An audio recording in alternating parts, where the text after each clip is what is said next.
નમસ્કાર, આપ જોઈ રહ્યા છો ન્યૂઝ 18 ગુજરાતી। હું છું આપની સાથે દીપા શર્મા। મહત્વપૂર્ણ સમાચાર પ્રાપ્ત થઈ રહ્યા છે। જોરાવરગંજ પ્રાથમિક શાળાનો એક વિડીયો વાયરલ થયો છે। શાળા શરૂ થયા બાદ પણ એક પણ શિક્ષક નથી દેખાયો। 11:10 થયા બાદ પણ એક પણ શિક્ષકની એન્ટ્રી પ્રાથમિક શાળામાં નથી જોવા મળી। શાળા શરૂ થયા બાદ પણ એક પણ શિક્ષકની હાજરી નહોતી જોવા મળી। 11:10 થયા બાદ પણ શાળામાં તમામ શિક્ષકો ગેરહાજર જોવા મળ્યા। પાટણના રાધનપુરમાં અંતરિયાળ વિસ્તારમાં ચાલતી શાળાઓ રામ ભરોસે ચાલી રહી હોવાનો વિડીયો સામે આવ્યો। જોરાવરગંજ પ્રાથમિક શાળામાં બાળકો સમયસર આવી ગયા, પણ એક પણ શિક્ષક સમયસર શાળાએ ન પહોંચ્યાનો વિડીયોમાં દાવો કરાઈ રહ્યો છે। બપોરે 11:10 થઈ હોવા છતાં શાળામાં તમામ શિક્ષકો ગેરહાજર દેખાયા। રાધનપુરના સામાજિક આગેવાને વાયરલ કરેલા વિડીયોમાં બાળકો શિક્ષકોની રાહ જોતા દેખાઈ રહ્યા છે। ગુલ્લી બાદ શિક્ષકોને જાણે મોકળું મેદાન મળી ગયું હોય તેમ શાળા શરૂ થયા બાદ પણ શિક્ષકો ગેરહાજર રહ્યા। બીજી તરફ શાળામાં અભ્યાસ માટે આવેલા બાળકો સફાઈ કામ કરતા પણ દેખાયા। શાળામાં એક બાજુ શિક્ષકો ગેરહાજર છે, બીજી બાજુ બાળકો કામ કરી રહ્યા હોવાનો વિડીયોમાં દાવો કરાઈ રહ્યો છે। શું સવાલ કે રાધનપુરની શાળાઓ રામ ભરોસે છે? ગુલ્લીબાજ શિક્ષકોની ગેરહાજરી આખરે ક્યાં સુધી? અલા છોકરો સાહેબો કે આયા હે કે નહીં? હે નથી, હવે આવશે? હજી નથી આયા ને? 11 વાગ્યા તો નથી આયા, હજી એકે નથી આયા ને સાહેબ? હે એકે નથી આયા ને? કે આયા હે? નથી આયા ને? અલા છોકરો 11:10 થઈ है, एके साहब आया है? बन्नू बोलो, एके आया है? 11:10 થઈ, एके साहब आया है? નથી આયા ને? એકે સાહેબ નથી આયા। તો અમારી સાથે સુરેશભાઈ જોડાઈ ગયા છે, સામાજિક આગેવાન છે તેઓ। તેમણે જ આ વિડીયો જે બનાવ્યો અને સાથે જ બાળકોને પૂછ્યું કે શું તેમની શાળામાં શિક્ષકોએ હાજરી આપી છે આજે કે કેમ, તો બાળકોએ જવાબ નહોતો આપ્યો, નામાં જવાબ આપ્યો હતો। સુરેશભાઈ, તમારી પાસે આવવા માંગીશ અને આખરે આખી હકીકત શું છે તે જાણીશ। આજે શાળામાં કઈ પ્રશ્નો હોય એ માટે મુલાકાત લીધી હતી, તો શાળામાં ગયા તો માધ્યમિક શાળા પણ ત્યાં ચાલે છે, એના પ્રશ્નો હતા તો એ પણ સાંભળ્યા અને જાણ્યા। અને પછી પ્રાથમિક શાળાના બાળકોને પૂછ્યું કે શાળામાં શિક્ષકો આવ્યા છે, તો 11:10 થઈ હતી પણ શિક્ષકો કોઈ આવ્યા નતા। એટલે એ બાબતની ગંભીરતા લેવાય કે છેવાડાનું ગામ છે જોરાવરગંજ, અને શિક્ષકો 11:10 સુધી ના આવે તો એ ચલાવી લેવાય નહીં, એટલા માટે તેને આ વાત મેં આગળ જી। સુરેશભાઈ, તમે જ્યારે પહોંચ્યા એ દરમિયાન માત્ર બાળકો હાજર હતા? અન્ય કોઈ તો હશે કે જેમની દેખરેખ હેઠળ આ બાળકો અહીં શિક્ષણ લેતા હશે? કોઈ અન્ય વ્યક્તિની હાજરી હોય અહીં? કોઈ એક પણ વ્યક્તિ, એક પણ શિક્ષક કે કોઈ પણ નતું, માત્ર ને માત્ર ગામના બાળકો જ હતા અને કોઈ શિક્ષકો નહીં નતા। કોઈ હોત તો એમને હું પૂછો જ, પણ કોઈ નતું, માત્ર બાળકો હતા। એટલે પછી બાળકોને જ પૂછ્યું કે શિક્ષકો આવ્યા છે કે નથી આવ્યા। અને શું દરરોજ આ પ્રકારે પરિસ્થિતિનું નિર્માણ થાય છે, શિક્ષકોની ગેરહાજરી જોવા મળતી હોય છે, તે વિશે તમને કોઈ જાણકારી હોય? આજે જ આ ઘટના બની છે અને આજે જ આ રીતે થયું છે। હવે દરરોજમાં એ આવતા હશે કે નહીં આવતા હોય ખ્યાલ નથી, પણ આજે તો એ નથી। સુરેશભાઈ, તમને અટકાવવા માંગીશ, તમારી પાસે આવીશ। દશરથ ચૌધરી જોડાઈ ગયા છે, આ શાળાના જ આચાર્ય।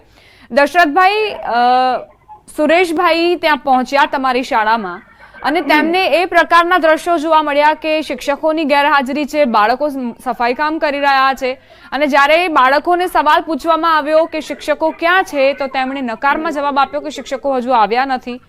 શું હકીકત છે તમારી પાસેથી જાણવા માંગીશ। ના, એ વસ્તુ ખોટી છે। અમે 11:05 કમ હતી થોડી અને પહોંચી ગયા હતા, બરાબર? અને એવો કોઈ ઇસ્યુ નથી કે ત્યાં ઇનરેગ્યુલર હોય કે લેટ પહોંચતા હોય, બરાબર? એવો કોઈ ઇસ્યુ છે જ નહીં, બરાબર?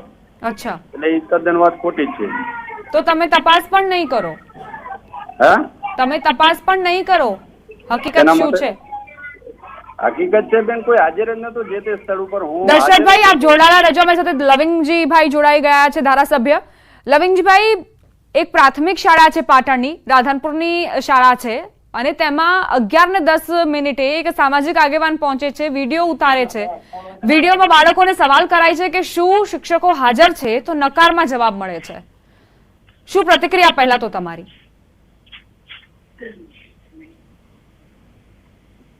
જી લવિંગજીભાઈ.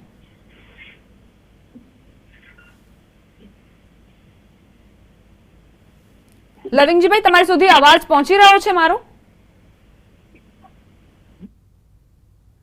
તો લાગે છે ટેકનિકલ ખામી સર્જાઈ છે. આવતો નથી. અગીચાણામાં શું મારે ટાવર નથી આવતો, અવાજ નથી આવતો. અવાજ અગીચાણા છેવાડાના ગામમાં શું અવાજ નથી આવતો? લવિંગજીભાઈ, હવે તમને અવાજ આવતો હશે કદાચ. હેલો. હલો. જી લવિંગજીભાઈ, એક વિડીયો વાયરલ થયો છે રાધનપુરની શાળાનો છે, જ્યાં શિક્ષકોની ગેરહાજરી છે, બાળકોની હાજરી છે. તમારી પ્રતિક્રિયા? હા, એટલે ગેરહાજર છે તો મેં એને સૂચના આપી હતી. મને સમાચાર મળ્યા હતા એટલે કે 5 મિનિટનો ડિફરન્સ હતો, પણ મેં વાત કરી હતી કે ભાઈ ટાઈમ ટુ ટાઈમ આવી જજો, કારણ કે બાળકોનું ભવિષ્ય બગડે.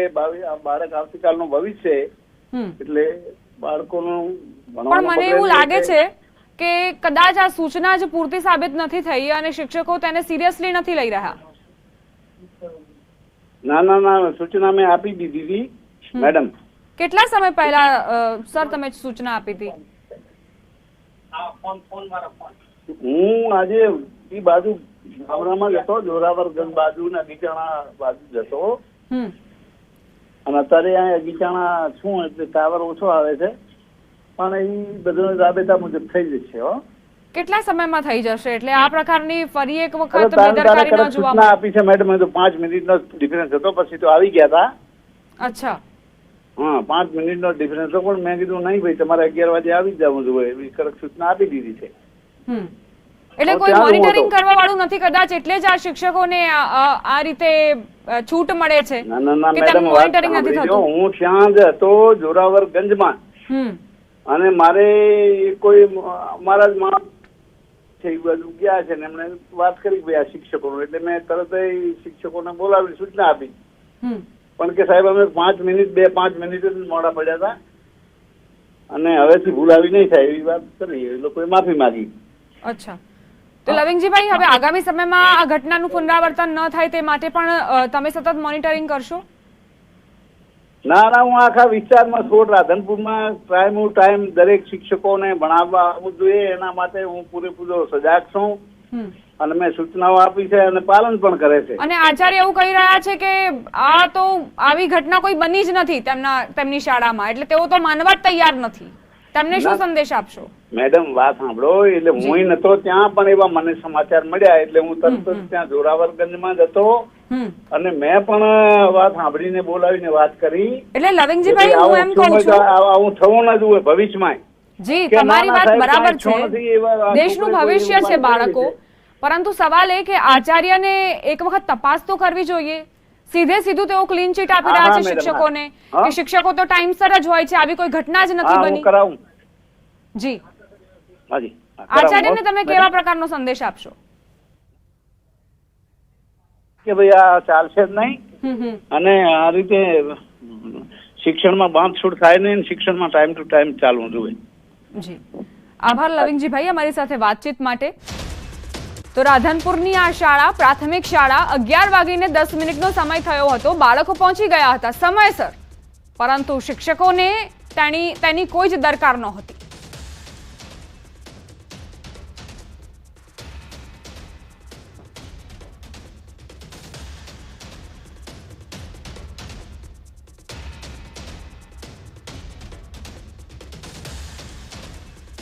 હવે આગળ વાત કરીશું વરસાદની.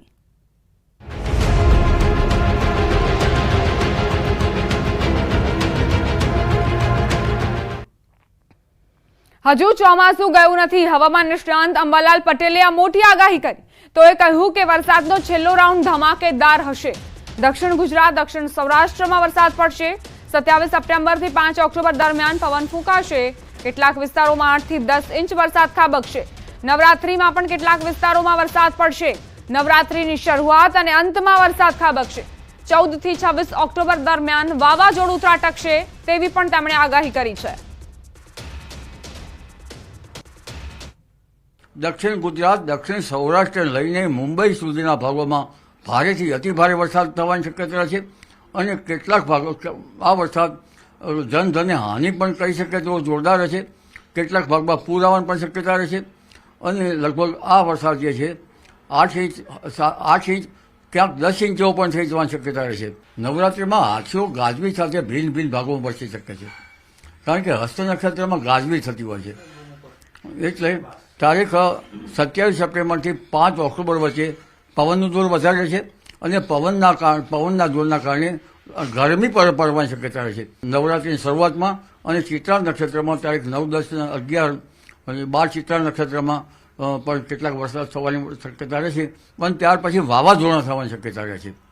તારીખ 14 થી 26 ઓક્ટોબર વચ્ચે બંગાળ ઉપસાગરમાં વાવાઝોડું થશે અને અરબ સાગરમાં પણ આ સામયિક થવાની શક્યતા રહેશે. વિદાય પહેલા ચોમાસું સટાસટી બોલાવશે. 2 આગાહીકારોની ધોધમાર વરસાદની આગાહી છે. 27-28 સપ્ટેમ્બરના ભારે વરસાદની આગાહી. રમણીક વામજાની નક્ષત્રવાળી આગાહી. હવામાન નિષ્ણાંત પરેશ ગોસ્વામીની ભારે વરસાદની વકી.